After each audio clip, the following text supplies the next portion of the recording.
Remnants of a Realm is brought to you by Bravestone's Lalafell Sausages. Delicious flavor from the ripest Lalafells in the realm.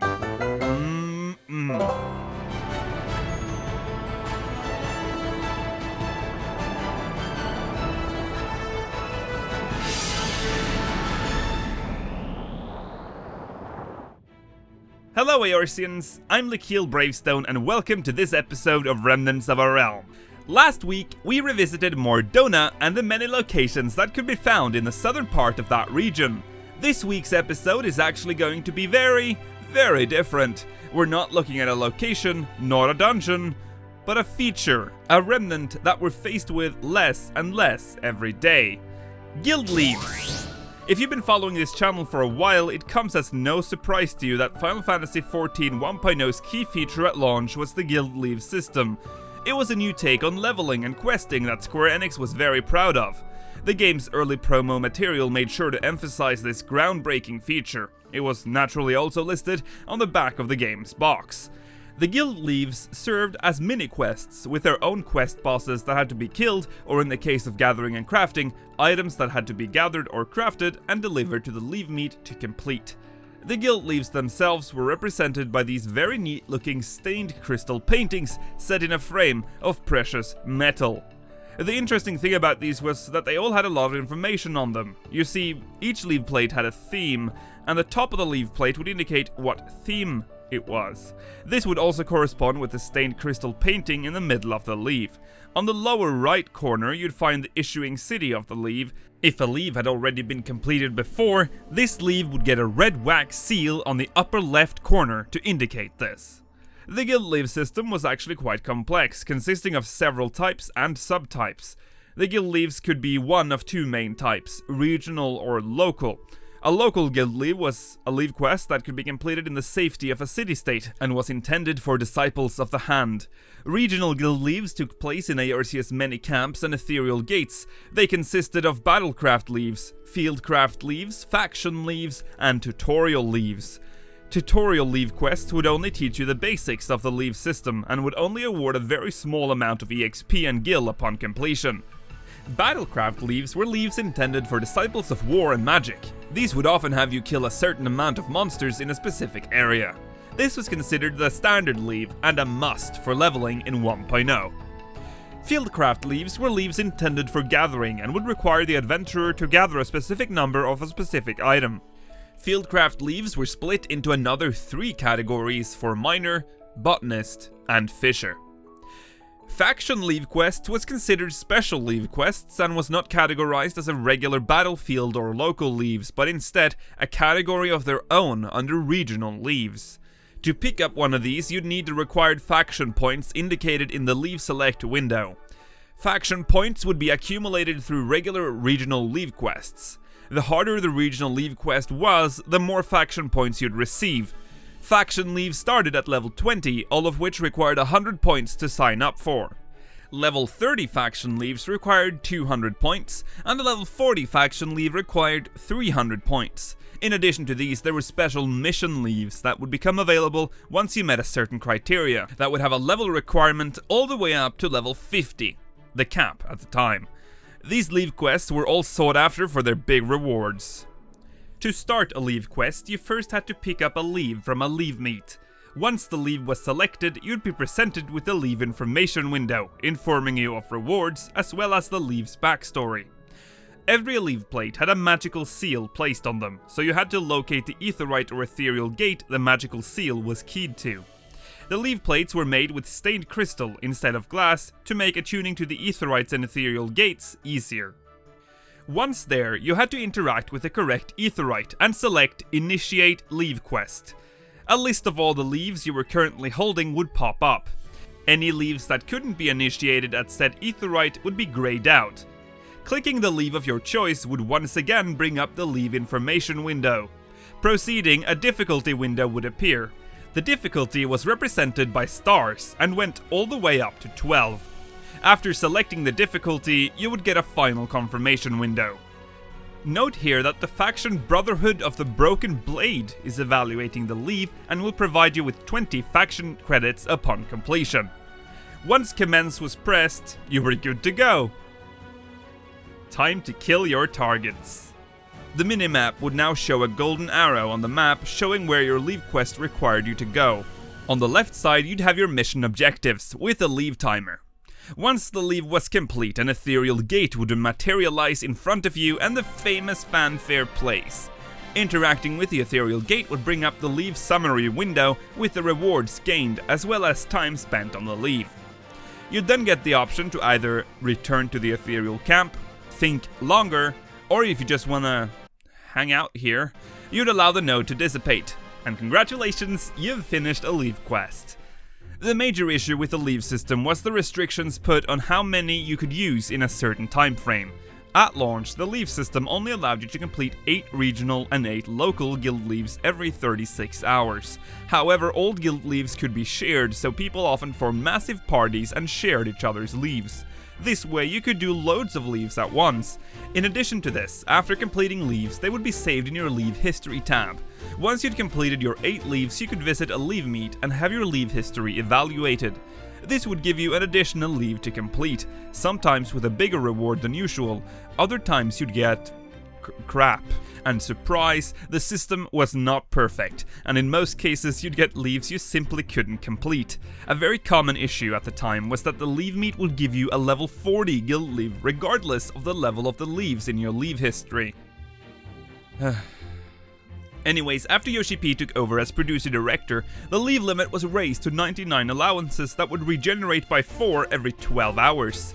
This made guild leaves even more accessible, and Final Fantasy XIV's guild leave system became a popular power leveling method.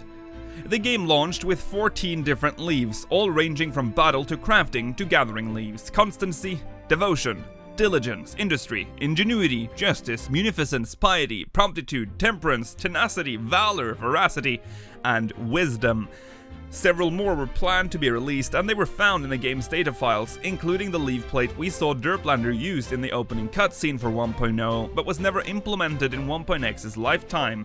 Most of these would later be used in A Realm Reborn. Guild leaves also had a lot of unique music. You see, there was not just one track for battle and one track for gathering leaves. No. There was different music for each zone. So for instance, let's take a listen to one of my absolute favorite nostalgic battle leave quest themes from La Noscia called In the Shadow of the Colossus. And once again, if you played 1.0, this is going to tug at your nostalgia strings.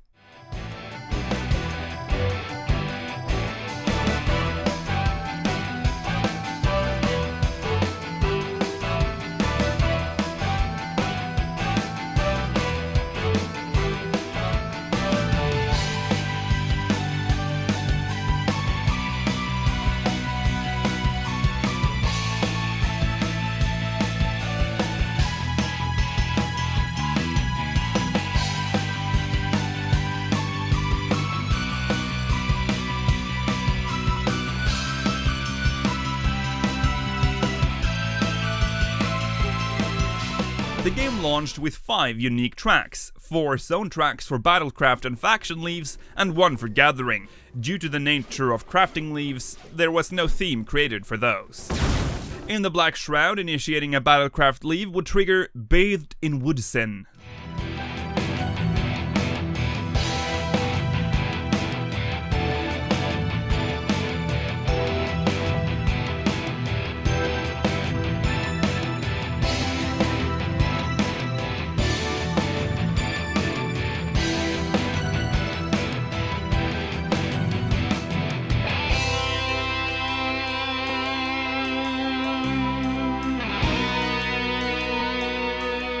And since we've covered the other 2, let's give Thanalan's Battlecraft Guild Leave theme a listen as well, called Desert Moon Defied.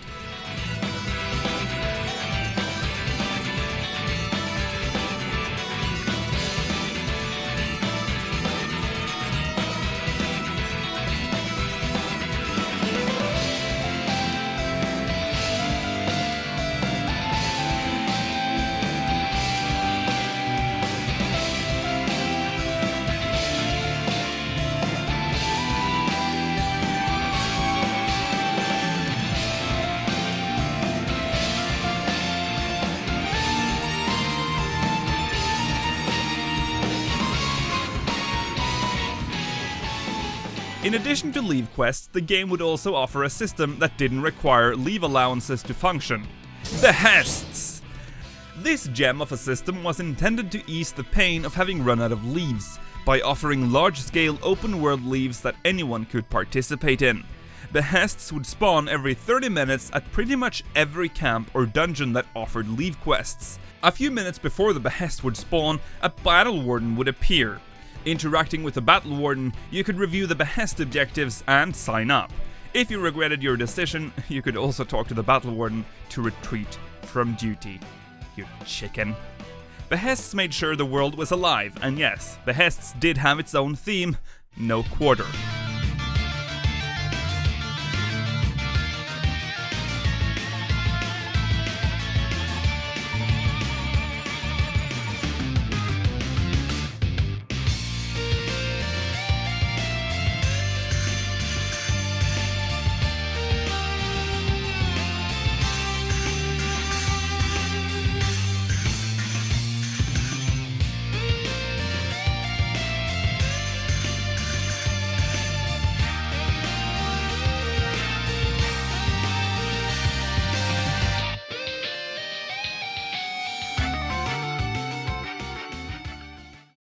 When the game relaunched as a Realm Reborn, the Guildleves system remained intact, but it quickly dawned on returning 1.0 players that this system didn't quite function like it did in 1.0. Initially, 1.0 players returning to Realm Reborn would flock to the leave meets to grind.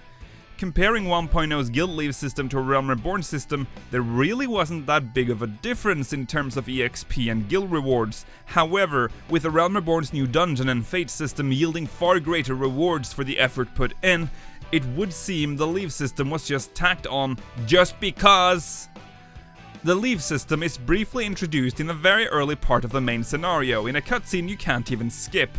But it offers very little explanation as to why you'd want to use this system, and so new players would mostly ignore this content entirely. The Battlecraft leaves would continue to decline in popularity, while the crafting and gathering leaves slowly gained more popularity. With Heaven's Sword, the new temple leaves were introduced for both Disciples of War magic and Hand and Land, more resembling the faction leave quest reward-wise. But few actually used the large-scale Battlecraft leaves, as there was still more to gain from dungeons and other content. They started to feel more and more like an ancient relic from a time past.